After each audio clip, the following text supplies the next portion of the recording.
अस्सलाम वालेकुम एवरीवन। तो हम लोग कहते हैं पैटोबिलिटी सिस्टम, लेकिन उसमें हमने इन्वेस्टिगेशन पहले स्टार्ट किया। इन्वेस्टिगेशन में जो अब मैं दोनों बताने लगी आपको वो है एक तो पीटीसी आपकी परक्यूटेनियस ट्रांसहेपेटिक एंजियोग्राफी एंड जिसको आप हाइडा स्कैन कहते हैं नॉर्मली वो वाली।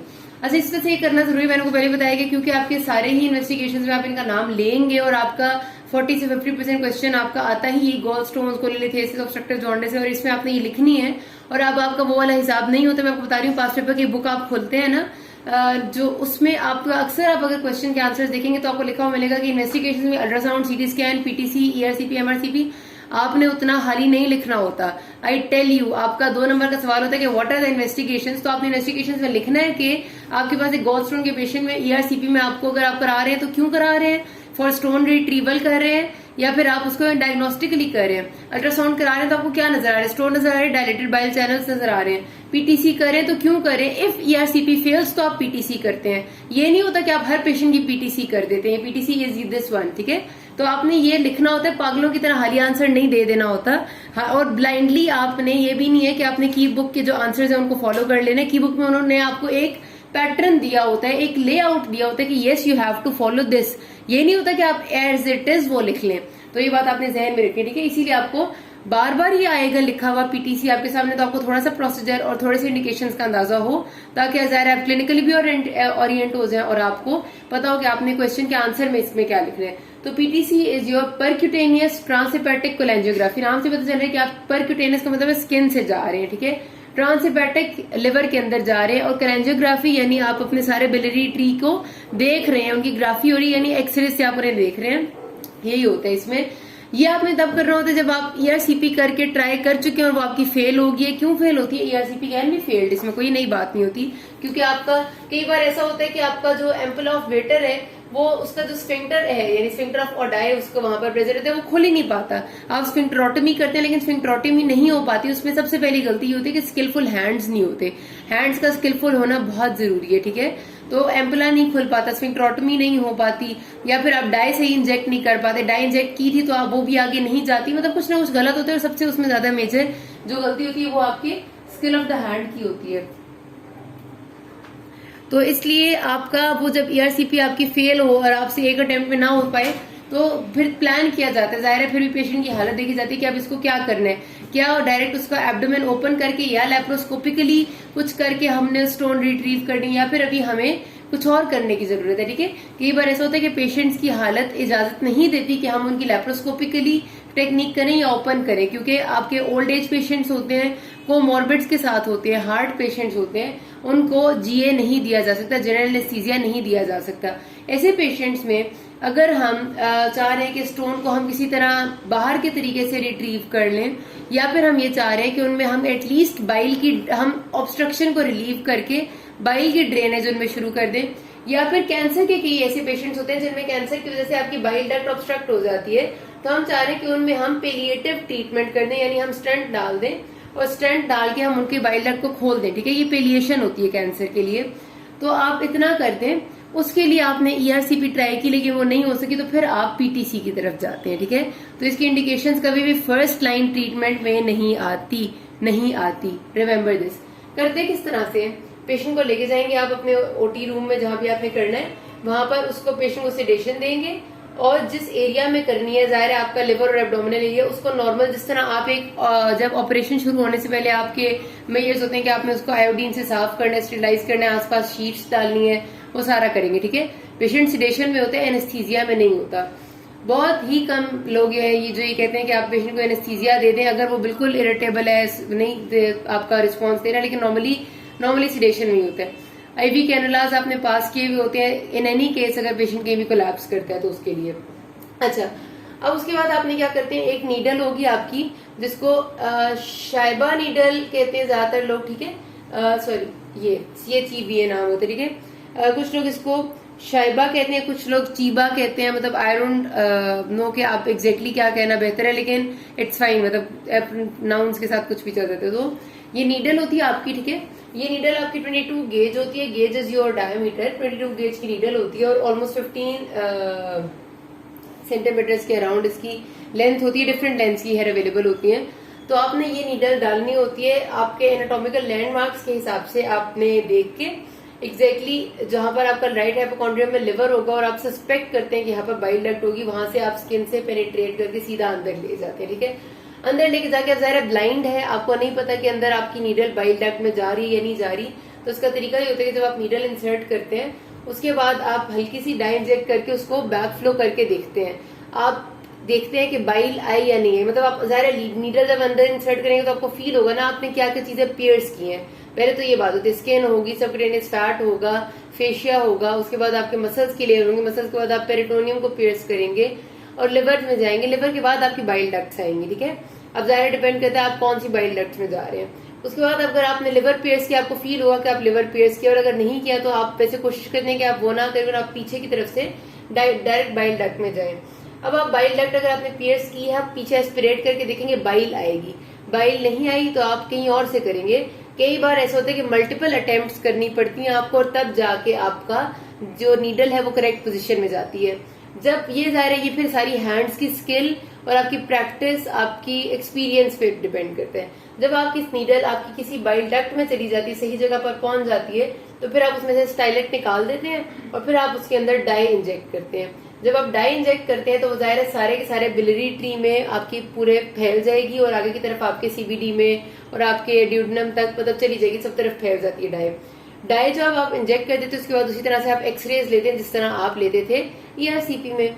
एक्सरेज आपको बता देते हैं कि डाई कहाँ कहाँ पर गई है, कहीं पर लीक तो नहीं है बिलियरी सिस्टम, स्टोन कहीं पर पड़ी हुई है, कहीं पर कैंसर पड़ा हुआ है, कोई ऑब्स्ट्रक्शन है, वो आपको सब नजर आ जाता है। ठीक है, उसके बाद वही बात है कि आपने वो जो स्टाइलेट पास किया हुआ था, जो नीडल पास की हुई थी, उसी में आप डाल देंगे। अगर आपने स्टेंट डालना है तो उसके थ्रू आप स्टेंट डाल देंगे अंदर। अगर आपने अंदर बैलून से डायलेशन करनी है तो बैलून से डायलेशन कर देंगे। लाइक ये कि आपको ईआरसीपी में आप जो मुंह से डाल के एंडोस्कोप सारा काम करते थे वो काम आप स्किन के थ्रू कर सकते हैं इसमें पीटीसी में। ठीक है, तो ये हो सकता है आपका। ठीक है, उसके बाद आप साथ साथ आप देख रहे होते हैं एक्सरेज में, आपको एक्सरेज में नजर आ रहा होता है ना कि कहाँ कहाँ पर डाई गई हुई है। और अगर आपकी ऑब्स्ट्रक्शन है किसी जगह पे तो आप एक गाइड वायर पास करते हैं और गाइड वायर से पास करके आप उस ऑब्स्ट्रक्शन तक पहुंचते हैं। सपोज यहाँ स्टोन पड़ी हुई थी और आप उस स्टोन को पहुंच के उस स्टोन को मूव करके रिट्रीव भी करने की कोशिश कर सकते हैं। ठीक है, तो ये आपका सारा, और जाहिर आप स्टोन को हिलाएंगे तो हो सकता है कि जो ऑब्स्ट्रक्शन है वो भी रिलीव हो जाए।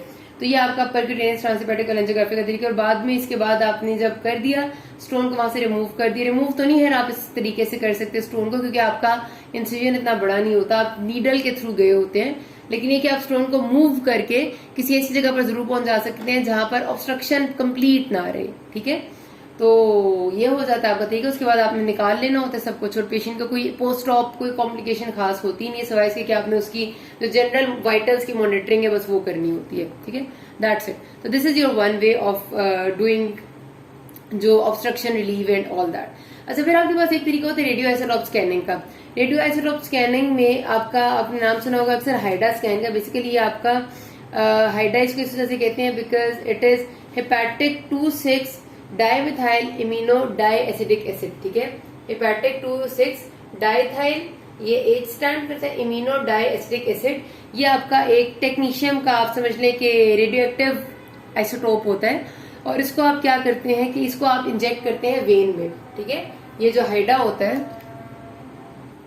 अच्छा जी, तो इस हाइडा स्कैन में हमने करना क्या होता है? देखिए बहुत सिंपल सी बात है, बहुत सारी चीजें हम ज़ाहिर डायग्नोसिस के लिए कर रहे हैं, तो ये भी डायग्नोसिस का एक तरीका ये है कि आपको पता है कि हमारे जितने भी रेडियो आइसोटोप्स हैं वो रेज एमिट करते हैं, और वो रेज जो है वो हम न्यूक्लियर मेडिसिन वाले जो लोग हैं उनमें ज़ाहिर है वो बेहतर ये बात जानते होते हैं कि गैमा कैमराज होते हैं, वो गैमा कैमराज उन रेज को डिटेक्ट कर देते हैं और हमें पता चल जाता है कि हमारा रेडियो आइसोटोप कहाँ पर है, मतलब रेडियो आइसोटोप की पोजीशन पता चल जाती है।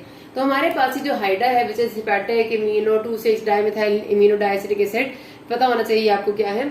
इसको जब आप इंजेक्ट करेंगे ना पेशेंट की वेन में, वेन ज़ाहिर है क्या होती है, ब्लड होता है आपका, ब्लड में हम इंजेक्ट करेंगे तो हमें कैसे पता चलेगा? ज़ाहिर है ब्लड से ये आपका रेडियो आइसोटोप ट्रेवल करके जाएगा वेन में। हमने सपोज आर्म में बाजू की वेन में इंजेक्ट किया, बाजू की वेन से ये आपका all the way venous blood जाता है सारा का सारा हार्ट में। ठीक है, ऐसे ही होता है ना, वीनस ब्लड आपका हार्ट में जाता है, बाजू से तो हार्ट में जाएगा, हार्ट से फिर जाएगा ये आपका सारा मतलब वेनस ब्लड गया, लंग्स में गया, आर्टरीज में आया, आर्टीरियल सिस्टम में आ गया, आर्टीरियल सिस्टम से ऑल द वे चलता चलता जिस तरह भी मतलब फ्लो करता है वो सारा आपका आ जाता है दोबारा से पोर्टल वेन से लिवर में।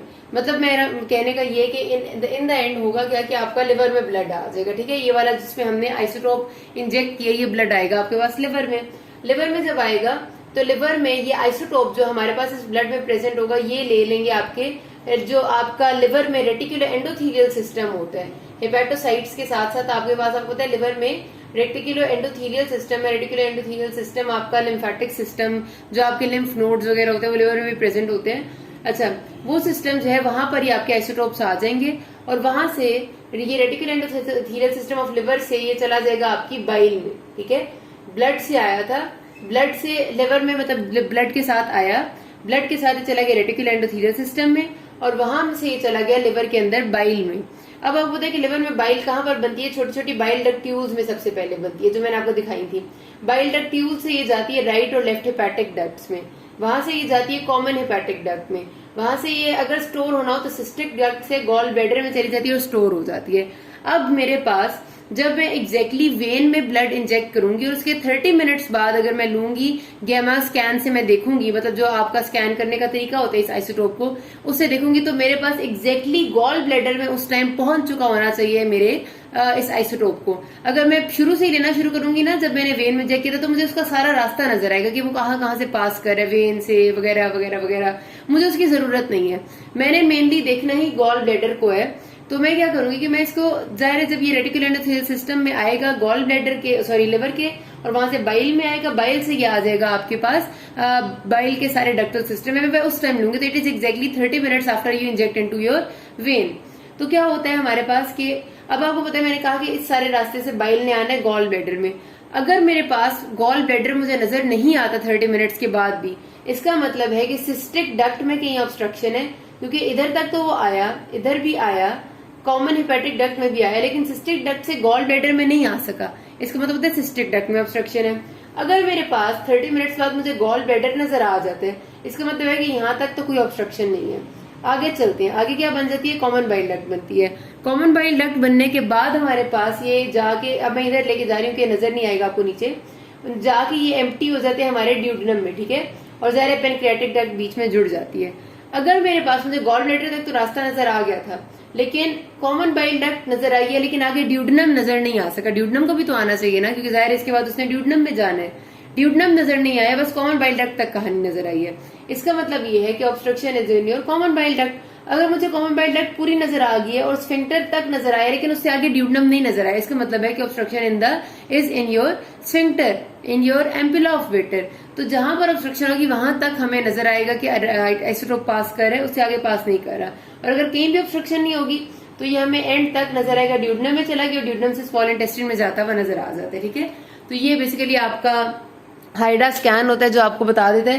लेकिन वही बात होती है कि ये आपका हर चीज में इंडिकेटेड नहीं होता। नॉर्मली जैसे आपके पास एक गॉल स्टोन का पेशेंट है जिसके क्लिनिकल फीचर्स बहुत ज्यादा सजेस्टिव हैं कि उसको गॉल स्टोन है, आप उसके सिंपल LFTs कराते हैं, लिवर फंक्शन टेस्ट, उसमें आपको पता चल जाता है कि सीरम अल्कलाइन फॉस्फेटेज, ठीक है, 2 एंजाइम्स होते हैं, और गैमा ग्लूटामाइल ट्रांसफरेज, ये 2 मेजर होते हैं, और कुछ लोग कहते हैं 5 अल्फा न्यूक्लियोटाइडेज, ठीक है।